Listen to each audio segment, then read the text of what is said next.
안녕하세요. 오늘은 사도행전 묵상 44번째 시간으로요. 사도행전 18장 1절부터 11절까지의 말씀을 살펴봅니다. 바울의 고린도에서의 사역을 우리가 오늘 한번 함께 나누게 됩니다. 사도행전 18장 1절에서 11절 말씀을 먼저 제가 봉독합니다. 그 후에 바울이 아덴을 떠나 고린도에 이르러 아굴라라 하는 본도에서 난 유대인 한 사람을 만나니 글라우디오가 모든 유대인을 명하여 로마에서 떠나라 한 고로 그가 그 안에 브리스길라와 함께 이탈리아로부터 새로 온지라. 바울이 그들에게 가매 생업이 같으므로 함께 살며 일을 하니 그 생업은 천막을 만드는 것이더라. 안식일마다 바울이 회당에서 강론하고 유대인과 헬라인을 권면하니라.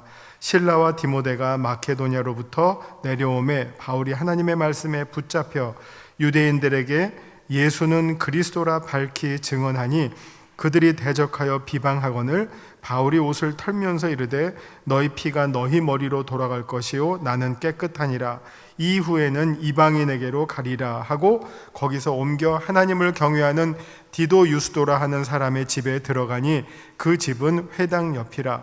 또 회당장 그리스보가 온 집안과 더불어 주를 믿으며 수많은 고린도 사람도 듣고 믿어 세례를 받더라. 밤에 주께서 환상 가운데 바울에게 말씀하시되 두려워하지 말며 침묵하지 말고 말하라. 내가 너와 함께 있음에 어떤 사람도 너를 대적하여 해롭게 할 자가 없을 것이니 이는 이 성중에 내 백성이 많음이라 하시더라. 1년 6개월을 머물며 그들 가운데서 하나님의 말씀을 가르치니라. 아멘. 이제 사도 바울의 2차 선교 여행이 거의 이제 끝 무렵에 이르고 있습니다. 이제 주요한 지역으로는 고린도 교회, 그리고 그 다음에 이제 에베소 교회를 거치면서 거의 이제 사도 바울의 2차 선교 여행이 마무리에 접어들게 됩니다. 2차 선교 여행 중에서 아마 바울이 가장 오랜 기간을 머물면서 또 바울이 개척한 교회가 바로 고린도 교회입니다. 그러니까 그 바울의 선교 여행 가운데 머문 여러 도시들이 있는데요. 대표적으로 제일 중요한 게 이제 파송한 안디옥 교회가 있지 않습니까? 근데 안디옥 교회는 누가 시작했는지 우리가 알지를 못해요. 그러니까 흩어진 그리스도인들이, 디아스포라 그리스도인들이 안디옥에 모여서 서로 모여서 누가 그 교회를 어떻게 보면 우리말로 깃발을 꼽고 시작했는지 알려진 바가 없어요. 그래서 이미 있던 교회에 예루살렘에서 바나바와 처음에 바나바를 파송할 때 바나바가 나 혼자 가는 것보다 바울이라고 하는 이 다소 출신의 이 사람이 워낙 성경도 많이 알고 또 선교에 열정도 있으니까 거의 한 7년 동안 잠수 탔던, 7년 동안 예루살렘 방문하고 잊혀져 있던 바울을 다시 발탁해서 바나바가 데리고 간 곳이 안디옥 교회고요. 그 안디옥 교회가 이제 이방 선교의 핵심, 중심 기지 역할을 하게 됐고요.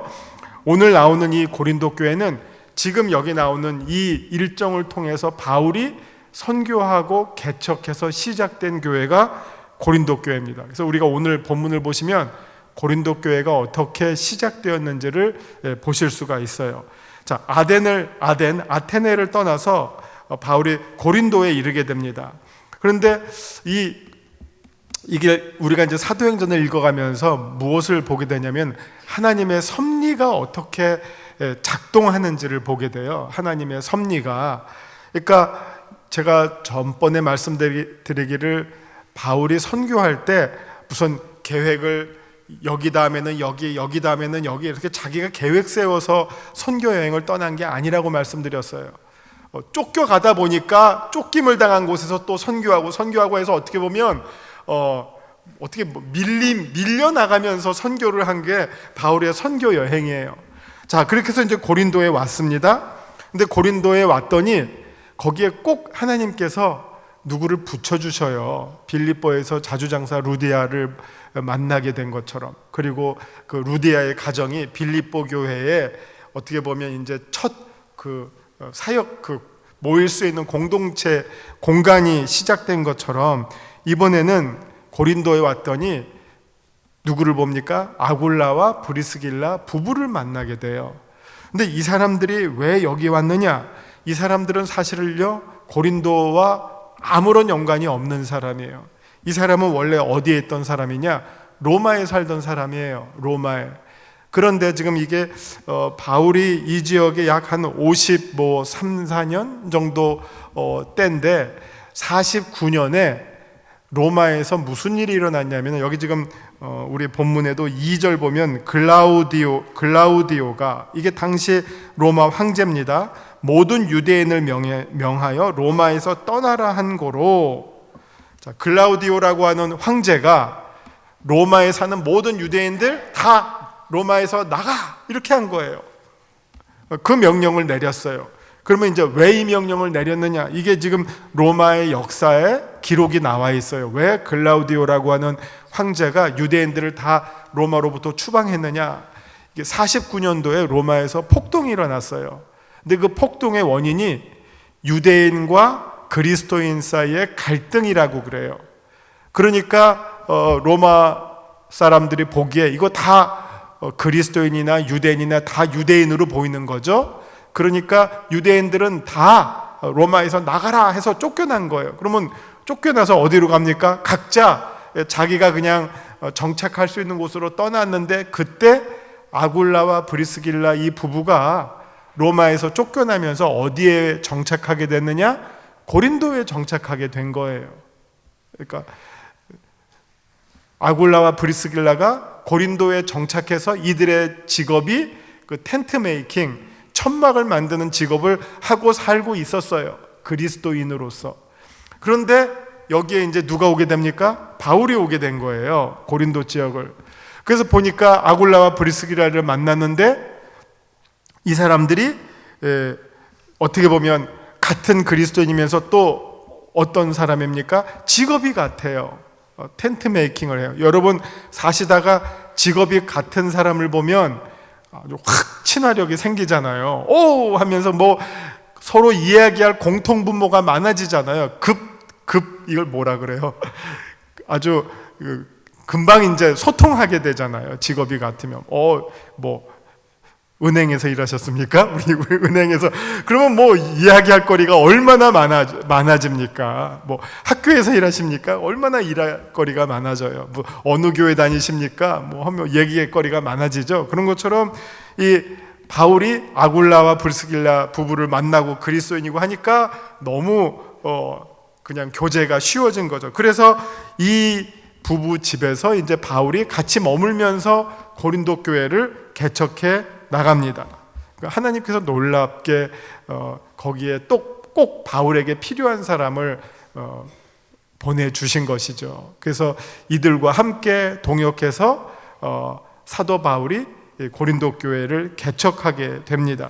그런 내용이 이제 쭉 2절과 3절에 나옵니다. 글라우디오가 2절을 보시면 유대인을 명하여 로마에서 떠나라 한 고로 그가 그 안에 브리스길라와 함께 이탈리아로부터 새로 고린도로 온지라 바울이 그들에게 가매.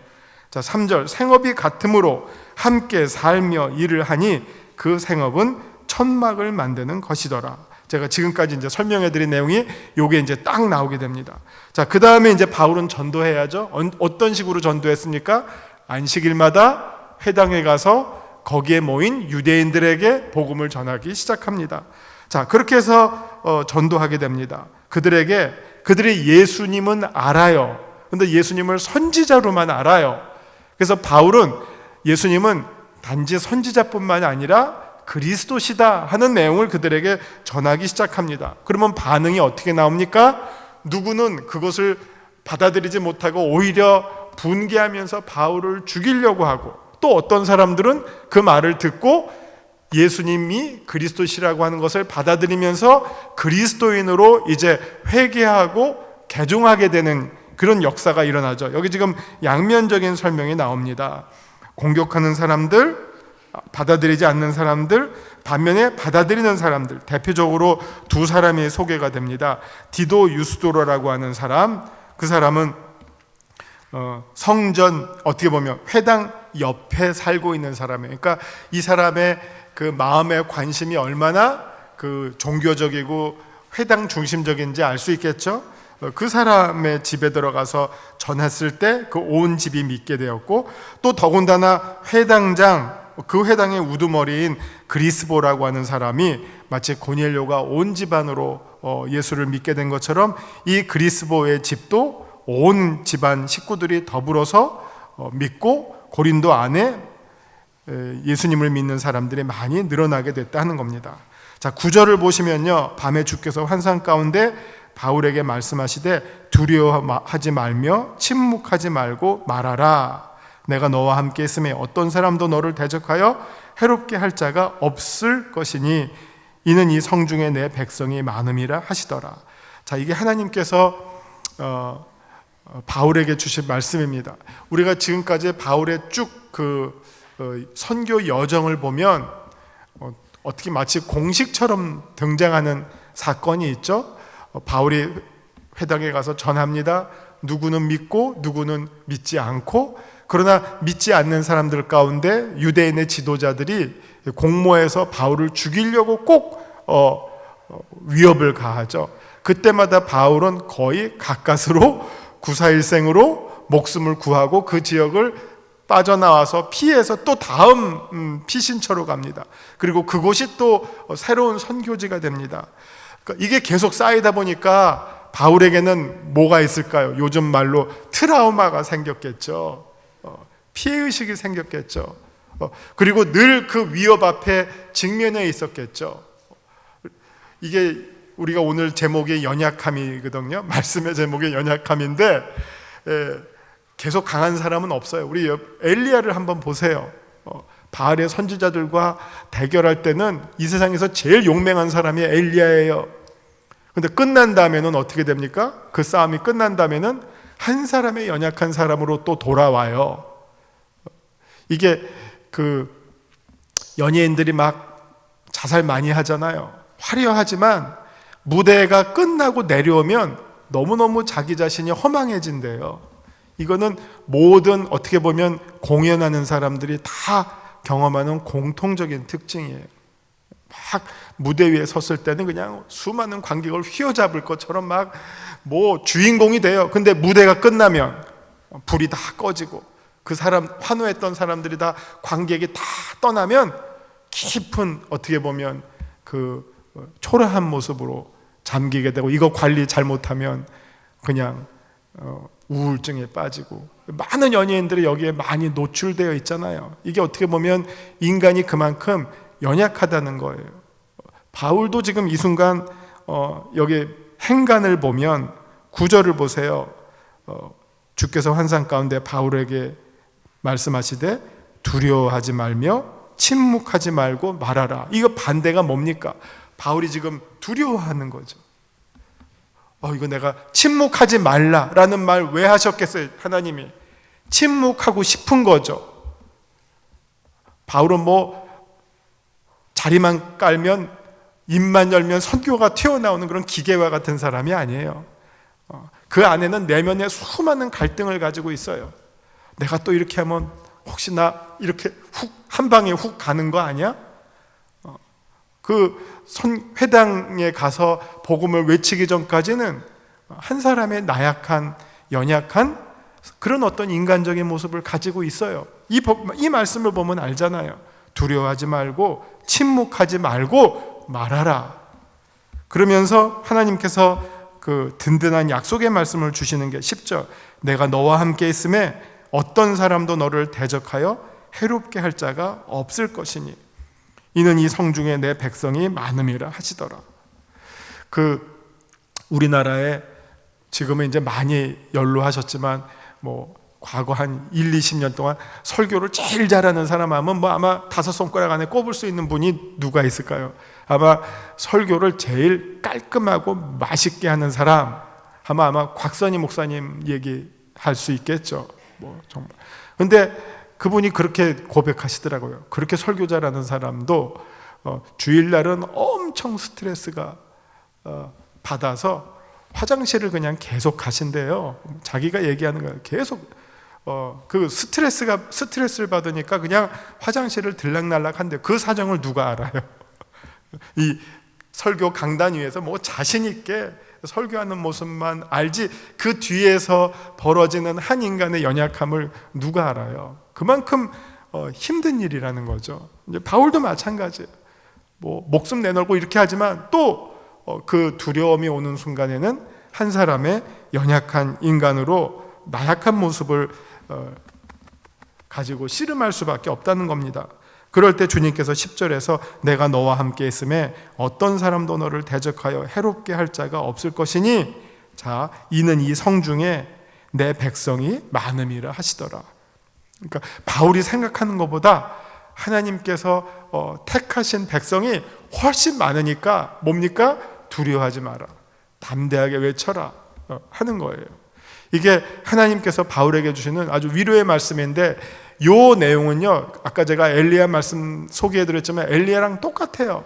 엘리야도 정말 갈멜산에서 그 어마어마한 대결을 승리로 이끈 다음에 로뎀나무로 밑에서 정말 지친 모습으로 두려워하고 있잖아요.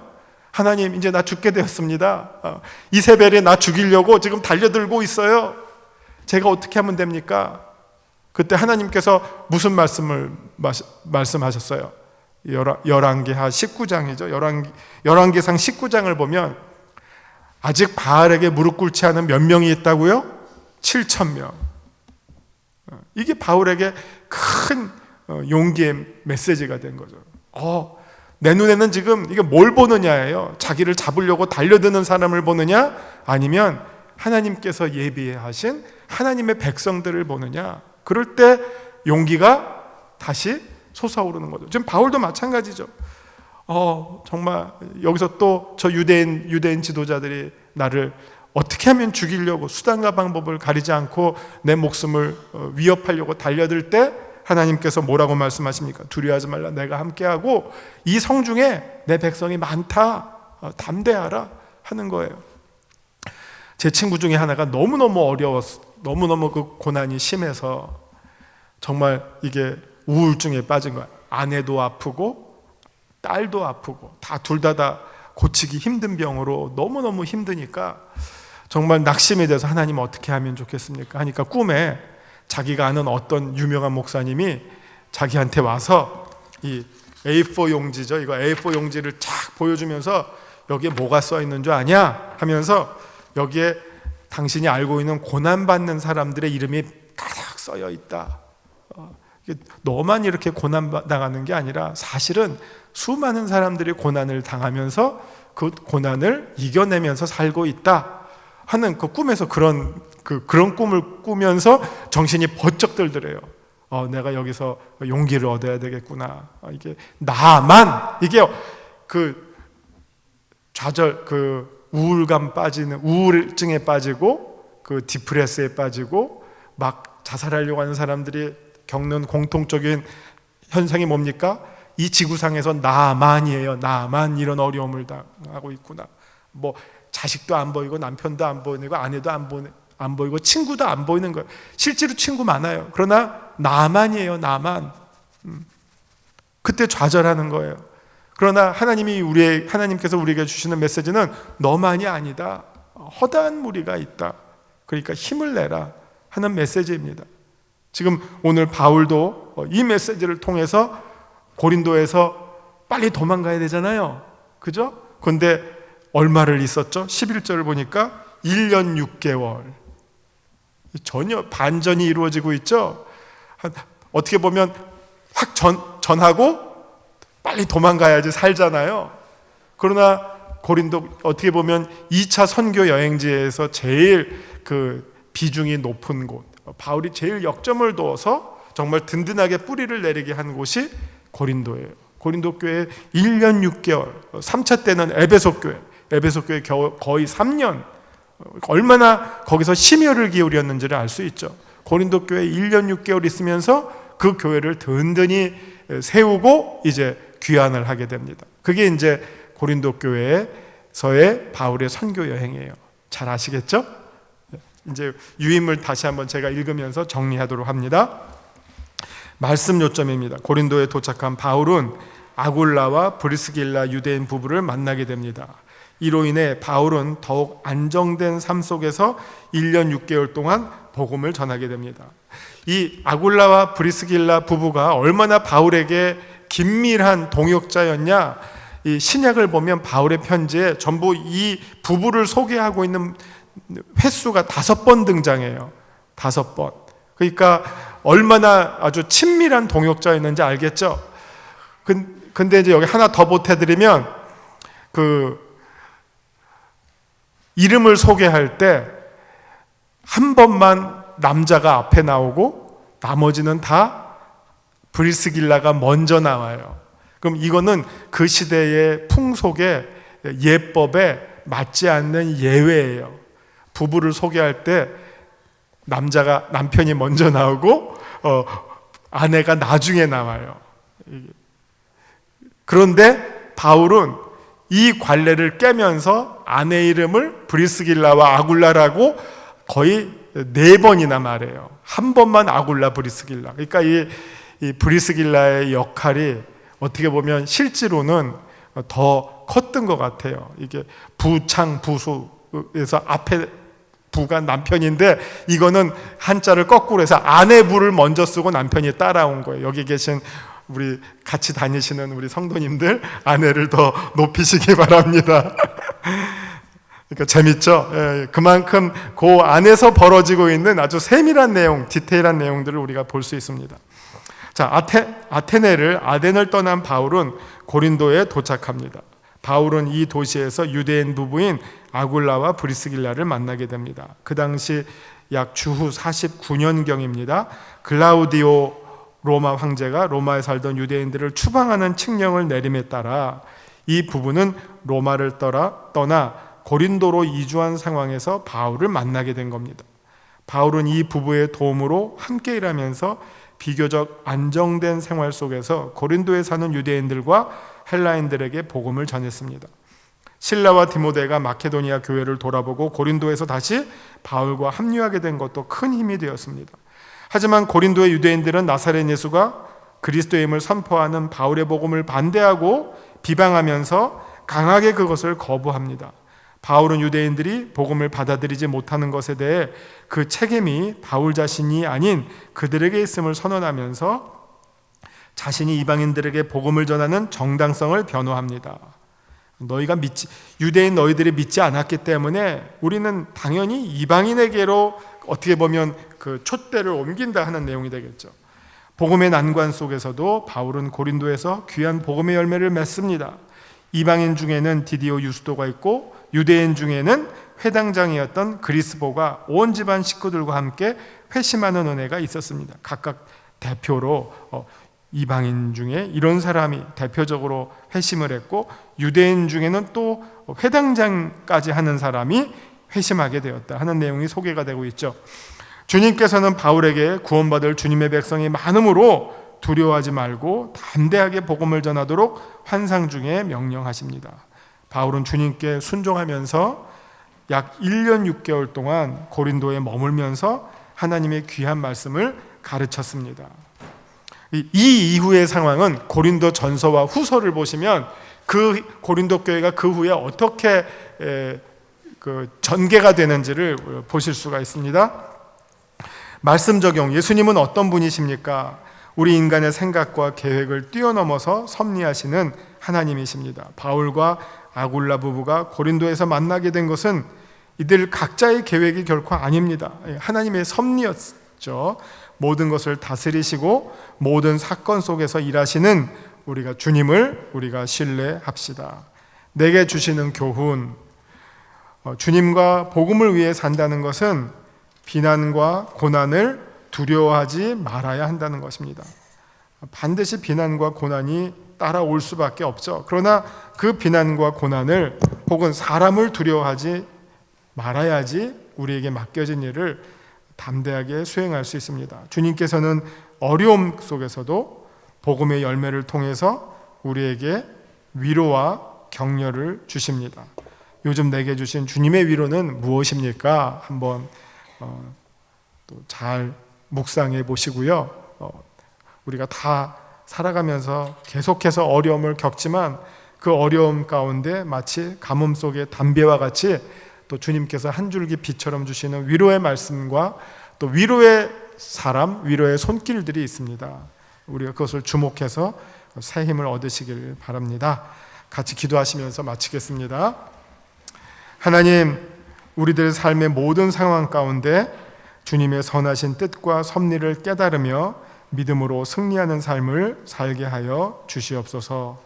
연약함 가운데 강함을 주시는 주님을 신뢰합니다. 주님을 찬양합니다.